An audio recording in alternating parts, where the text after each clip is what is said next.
Ce qui m'importe ici, au-delà de moi-même, c'est que la question de la pastorale sociale, de la pastorale de la charité soit vraiment prise en compte par les pères synodaux, parce que le témoignage, et c'est dit par un certain nombre d'entre eux, en particulier ceux qui sont dans l'univers musulman, ils ne peuvent pas prêcher, mais ils peuvent témoigner par des actes, par des attitudes, et ça interpelle les autres, et ça conduit à des formes de conversion qui n'aboutissent pas nécessairement au baptême ou pas tout de suite. Donc le témoignage, il ne peut pas y avoir d'évangélisation sans charité.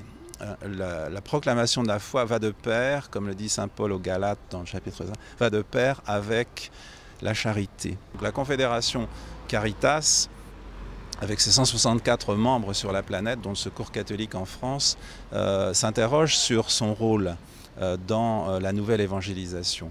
Et je crois que le document que nous avons produit, qui est le fruit d'un travail collectif de la Confédération, donne des axes très concrets. Je pense au Secours catholique. Tous les acteurs de la solidarité, que sont les bénévoles ou les salariés du Secours catholique, et qui sont plus de 60 000 en France, sont aussi des témoins et quelque part des agents pastoraux qui doivent être formés, accompagnés. C'est pour ça qu'il y a des aumôniers diocésains du Secours catholique, pour que leur action, qui n'est pas une proclamation de la parole, mais leur action soit vraiment témoignage de l'amour de Dieu pour chacun.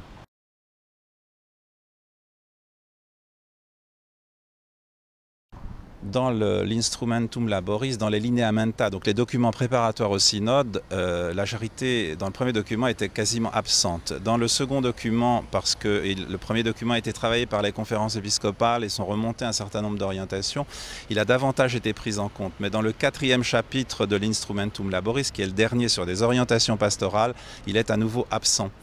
Et hier soir, en intervenant dans la salle, en présence du Saint-Père, j'ai beaucoup insisté sur l'importance de donner des orientations pastorales aussi aux acteurs de la charité, de ceux qui travaillent dans le champ de la promotion de la justice et de la paix, parce que c'est un élément constitutif de la mission. Et il faut absolument que ça figure. Donc j'espère, et je pense que j'ai entendu beaucoup de pères aussi, en particulier des églises du Sud en général, intervenir sur ce registre, et j'espère que dans les conclusions du synode, nous aurons des orientations pastorales claires, mais je suis sûr que cette dimension figurera.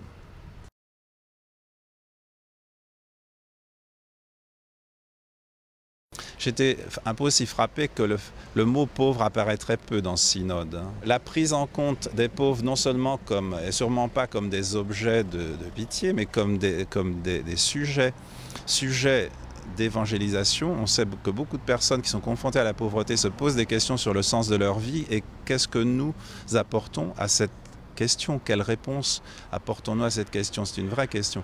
Les pauvres nous évangélisent, et l'Église est aussi invitée à accueillir les pauvres dans sa communauté. Quelle est la place des pauvres dans nos églises? Quelle est la place des pauvres dans nos communautés? Voilà ce genre de questions que nous devons reprendre. Je suis sûr que les conclusions du synode seront une opportunité pour chacun, à tous les niveaux, de se reposer ce genre de questions fondamentales. Donc j'attends de ce synode une impulsion pastorale à tous les niveaux.